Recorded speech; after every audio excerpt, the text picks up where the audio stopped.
Այս պայն արդեն դիատարը մոտեցել է և մահացածի մարմինը տեղափոխվում է դիահերձարան։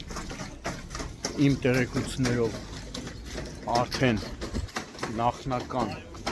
մարմնի վրա առկա է սուր կտրող ծակող առարկայի մի քանի հետքեր, ինչը ապացուցում է, որ քրեական ոստիկանների ստացված տեղեկությունը հավաստի է, տեղի ունեցածը սպանություն է։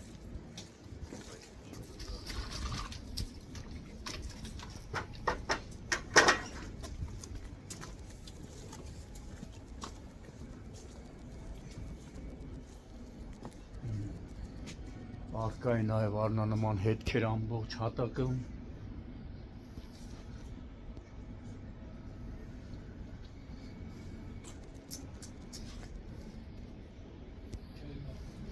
Այս պայն տեղում քննիչներն են աշխատում, քննչական բաժնի պետի Մախմուդյանի և հատկապես կարևոր գործերով ավագ քննիչի գլխավորությամբ։